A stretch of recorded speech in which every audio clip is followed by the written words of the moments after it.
Morning, guys. Casper here, aka Uselink, and yeah, it's Monday, and almost on every Monday we do our uranium stocks in Australia, and we will have a dive into those. They got beaten up pretty heavily today, so let's see where we are in time. As always, like, subscribe, and yeah, do what you have to do, and always do your own due diligence. This is just my view on the markets, and you may take it as you may.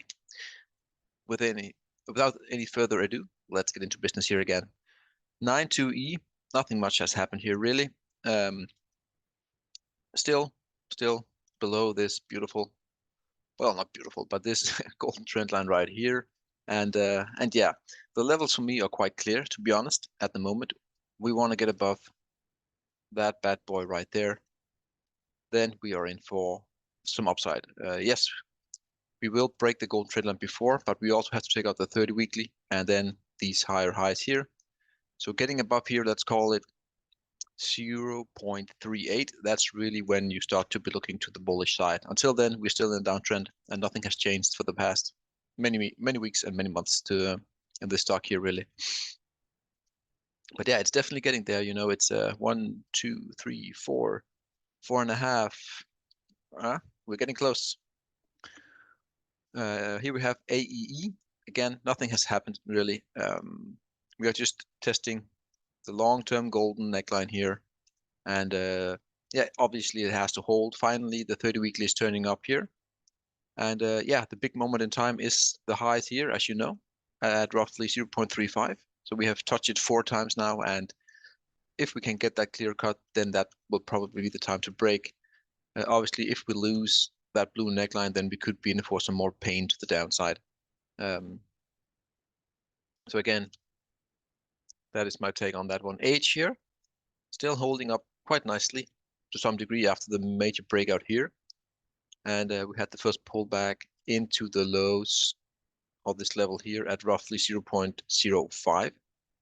Is there anything happening on the daily? No. Well, to some degree, I can see here that we have our level to look for, in my view, which could then spark that smaller inverted head and shoulders right there. So getting above 0.058 or 0.059 maybe, that is where we might confirm that bottom. But for now, it's still a bit iffy here. Also, let's see where it takes us for the, I think for the remaining of this week, next week, maybe even for the entire November, we should be in for some chop here. Bannerman long term looks fantastic. Again, I want to show you here on the daily, nasty day-to-day 6-7% down. We added this green pennant here last week, and I was a bit iffy if this really had anything to do, and clearly it broke down like butter here. So now I have copied the upper trend line down to here, and that's for now my bull flag for this stock. So we're still in a bullish consolidation here after the major breakout. And we have big levels here at 2.2 and 2.35. That's still major horizontal supports for now. The weekly, you can still see we are still a bit stretched from the 30 weekly, but it is coming up nicely. And yeah, to me, this is just until proven otherwise. Sideways to down, bullish consolidation after a major, what is this, 100% gain here after we broke out. That's the flag, and then all the way up here, then this could probably be our next flag. And if this resolves to the upside, that is our target up there at 4.4. So yeah, I still think we have some weeks to go. Definitely interesting to see how the markets reacts today, this week for uranium, at least in Canada and so on. The dollar got hit pretty big on Friday, so the dollar could be rolling over, which should be a headwind for commodities, stocks, crypto, gold and silver, all that good stuff. Deep yellow here with a nasty start to the week. We had this, I want to show you, that tiny squeeze there, and we clearly broke down here again. The lower side of our green trend line zone here held. So for now, it's okay. We are still very stretched from the 30 weekly, but the 30 weekly is coming up nicely. But again, this could be that we're in for some more short-term pain here for deep yellow if we cannot hold the green support zone, which is defined as the highs from over here and all the way to the top over there. So let's see again. Last Friday, the U.S. market, uranium market, was down 2.5%, and the day after, or the Monday after, that's often also what you see in the Australian market. So they often reflects the day before, which was on Friday in the US. So let's see where we go.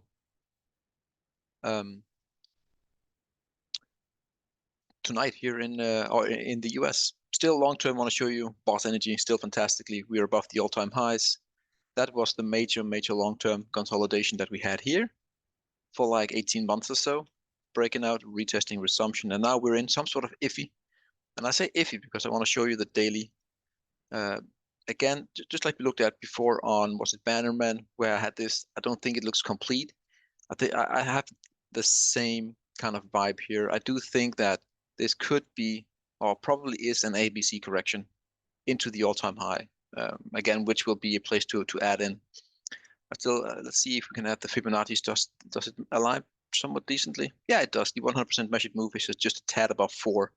So even though we are having this bit of weird triangle squeeze right there, I personally, I do think that we're going to retest the all-time highs here. So we're looking at roughly 10% haircut before we get that major retest of the all-time high. So yeah. Again, if this holds and then we start to curl up, then obviously the retest is off the table. So I'm just trying to give you different views. And then always I try to give you my biggest probability. And in this case, it will be the retest of the all-time high. Or the previous all-time high, excuse me. Elevate, again here, with a deeper correction than most. Major breakout here, taking out all the hard stuff, and now we're into major horizontal resistance at 0.38 and the 30 weekly. So this is where we wanna really make that bottom come in here again. We do have some sort of squeezing going on here, so hopefully we don't go any lower. But getting below 0.38 would definitely hurt their stock in the short term, that's for sure. Again, this is a bit iffy. I don't know exactly what to go for here. But again, we want to get back above the green support zone, which is resistance now, obviously, at 0.45, 0.46 in that range. 30 weekly still coming up, so that is still holding on. And yeah, this will be the stage 2 breakout and then the confirmation retest of the 30 weekly. So hopefully that is the case. Lotus, I want to show you long term, we still haven't broken out of the big golden trend line. There it is all the way down. So we're still below. However, I want to show you how tight it is going to be here very, very soon. We have the highs there. We have the high here. And now we have actually the last weekly candle was very nice. Also, today's price in Lotus Energy is Lotus Resources is flat for today compared to all the others that are down 10%, 5%. So 30 week is still coming up here, and we are getting into the apex of a major long-term squeeze right here. So getting above that golden is really the key, but again, it is like a 10, 15 year long, even more, I think, trend line. So it will take some effort to break through. But for now, lower lows, lower highs all the way down here. And finally, you can see here, higher highs and higher lows is still the name of the game. 30 weekly is coming up. So we have the pressure to the upside. And yeah, watch for that golden trend line break. Obviously, if the green one gives in, then that is a different take. But for now, it is support. So for now, our bias is still up for this stock. OKR here, Okapi Resources. That was the breakout high, and now we are back into the falling wedge, which is not ideal. But for now, the 30 weekly is still barely holding, and we want this to be the false breakdown, major surge to the upside, and then we want to have that higher low here very soon. But again, you can see we are just coming down, and we're just having sideways price action here. So getting above that 0.14 ish is really where we want to be. You can see the interactions here, and there it is, the final one. So I think we need to get back above the 0.14 to really confirm. Oh, excuse me, guys, to confirm that higher low right there after the possible false breakout surge. Paladin Energy, PDN, have broken the long-term, very, very long-term golden trend line compared to Lotus. You can see there. Boom. So this is just purely in a buy the dip mode. Again, the worst case scenario, short term, for Paladin Energy is really that major retest if we were to get it, roughly down here, maybe a tad higher depending on how you want to make the lines. I think this one could actually be a clone. Makes more sense to have the highs in as well. So we will leave it in. But short term, the big iffy thing to that you don't want to see is actually that major retest again. That will be a buying opportunity, but that also means that for the next 6 weeks or so, you will have some pain from going down roughly 25%. But for now, these highs here, which is now support, is holding over here, as you can see. So the bias for now is still up. However, I want to show the daily. I want to show you that maybe we get that move down here. Look at this golden shorter time frame trend line here, and that's really where we want to have to hold. We want the green support to hold and the golden here. So if we get a good day today in the uranium market in Canada, I think this one could be where we actually bounce decently here and getting back above. And then for now, at least all the talk about a major retest is off the table. But again, long term, you have to appreciate the breakout here long term. Let's go to the monthly, just to show you that the name of the game now, after that beautiful breakout there, is that you must have an upwards bias in this stock. Also, you can see the highs here. Really, we came all the way to the top of the triangle of that squeeze, and that's often the target of the first target of when people or traders taking profit. So getting rejected at that high makes total sense to have a move down and then we go higher. We just need to look for how low can we really go. But long term, guys, you have to appreciate that we have taken out some serious business here. Same thing as over here. Now I'm going into a bit of a rabbit hole, but I hope you get my point. Different breakout, but still very valid. You can see it here. I want to show you this is back in 2004-ish. Same thing again. We have the trend line high there. I want to add it perfectly. You can see it here also breaking out, and then we have the retrace, and then we go. So again, is this the same? I don't know, but still for now, taking out that 15-year long trend line is very beautiful. And when and if we take out the highs from 2021, that is when you're going to have that big third leg up for Paladin Energy. But until we get there, we could be in for some pain short term. Yeah, bit of a derail here, but I hope you find that okay. Penn here again, still one of the stocks that is underperforming a bit more compared to the others. This was the news regarding, was it UEC, some I can't remember exactly, some financing, whatever it is. So that gap is still very much in play, and we had this false breakdown. So now we're just back in this bull flag, long-term bullish formation here. But again, it needs to undo a lot of stuff here again. 30 weekly, we're still below, and we have a gap that needs to be cleared and the upper golden trend line. So a lot of stuff to do, but as you can see here, for the past 3 weeks, we have had a lot of indecision, doji with big wicks to each side here. So yeah, I still think that the gap will be closed, obviously, when we get above that level here at 0.145. And we could be in for some sort of cup and handle play here. So again, keep that in mind.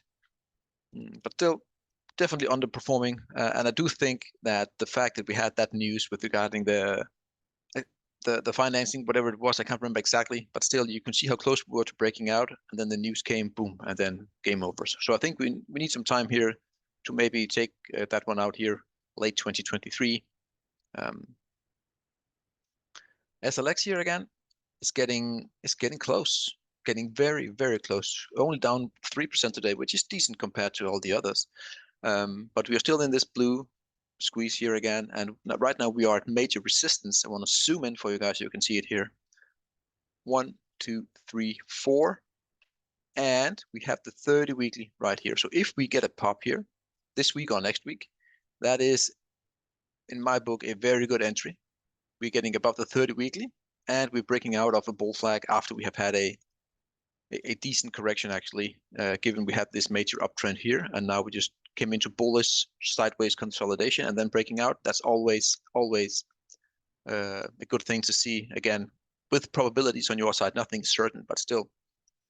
Let's go to our 100% equal weighted ETF. I want to show you here it is. That was the major breakout here as we looked at, and then we have, ever since we have been in some sort of sideways here. I do think that we could actually go for that 1, 2, 3, the ABC correction here, and completing the bull flag, and then we go. You can also see how sketchy it is right now with this support here. So this one needs to hold. If it doesn't hold, in my view, then we are going to have that second low here, or that ABC correction, into also what is a retest more or less of that breakout line right here again. And that will be an entry. And then we will, in my view, go up again here, because long term the chart is still bullish. Higher highs and higher lows is probably the start of a long-term uptrend here. And again, oops, for some reason, does this work? Yeah, it does. And again here, this is measured against the spot price. If we do see that ABC correction in the equal weighted ETF, that means that we are going in for a big drop, actually short term. And that will also mean, I think, that we will have a false breakdown here, and then we will break it higher. Because I don't think the spot price will go down as much as the miners, if that were the case. But we're still squeezing up here again. And to me, there are two scenarios. Either false breakdown and then we go, or we just blast it through right here. So we're coming up to a major apex point in time for the Australian miners, and where we will see a move like this here in the coming month or so. It just depends which route we take, but I do think that is the name of the game. So yeah. Yes, that was all. A bit of a longer video. I went into some rabbit hole with one of the stocks here. I hope that's fine. But anyways, let's see what happens today with the American market. I think that will set the tone for the remaining of the week. But I can see that. Let me just check here. The dollar is tanking. Tanking is a big word, but commodities are up, and the big thing to look for me is actually where crypto is, and why? Because crypto is just a sign of liquidity. Where is it? There it is. You can see crypto here is up all across the board, more or less. So there are some extra liquidity in the system. That's why I used to look at the crypto stuff. Anyways, this is not about crypto. Have a great day, guys, and yeah, let's see what happens today in the markets. I'm very excited to see if we can have a good green, or just a decent green update here for uranium, and that should make it better for tomorrow's price action in down under in Australia. Guys, have a great one. Cheers.